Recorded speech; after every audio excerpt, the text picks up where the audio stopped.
Hi guys, Robbie Green here. We're just doing something for Granboard 132.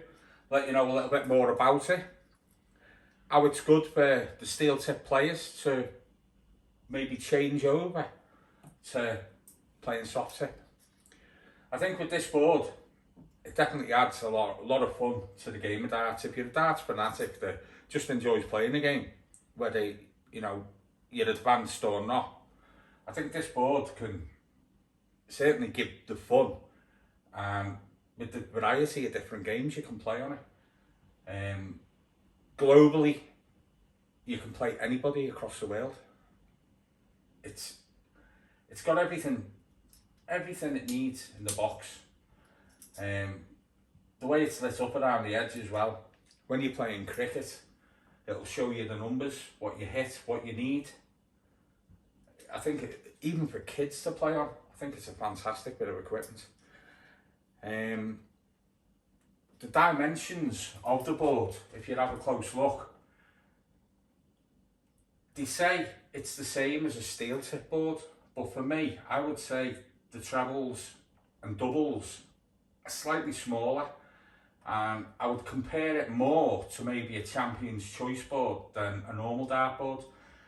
Whether Granboard has took into account the wires, we did do a quick measure before, and we found that from top to bottom of the wire, it's just over the treble 20.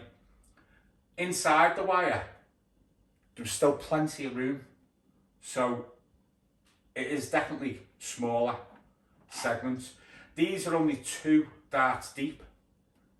On a standard soft tip board, you'll find the 5. So the difference being 1, 2, 3, 4, 5. So we'll take out the thickness of the wire. So your thickness of your treble 20 is going to be like that. So this is much more realistic as to the steel tip game. But it also, I think, makes you aim a lot more towards your targeting of what you're trying to hit. You certainly don't get as many bounce outs. I found with this board, Granboard were kind enough to send me one to test out, and the holes for the soft tip in this board I found fit absolutely lovely with the dart. So you're not getting the board hitting, your dart hitting the board and just springing back all the time. You seem to find a hole, which is always good. Again, the bullseye, the 25, I would say that's probably on par with a standard board.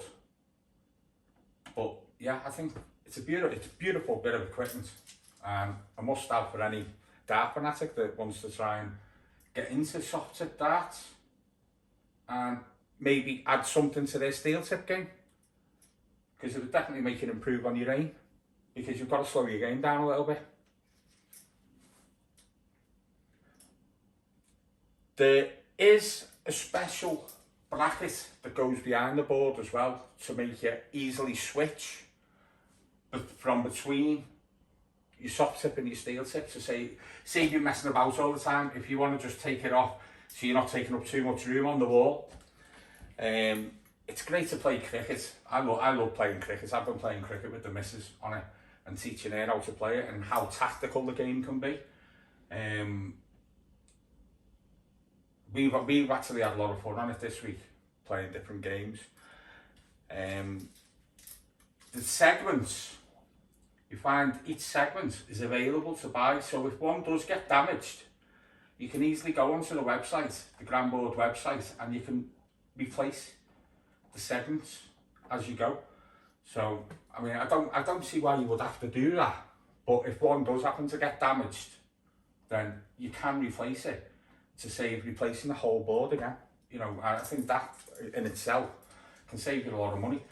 And in the case of a steel tip board, it doesn't have the wear of a standard dartboard, so it's always going to look nice and clean and fresh, especially if you're able to replace any segments. That the only thing I can think of is maybe a dart point snapping in it. I honestly don't know, but it's the only thing I could think of why you would need to replace the segments. Maybe one segment doesn't seem to be responding to scoring anymore or something. I honestly don't know what the thinking behind it. I'll have to find out, but I think it's another good thing that you're able to change that. Anyway, thanks guys. Thanks for your time. If you want to hit the subscribe button, that would be fantastic. Thank you very much.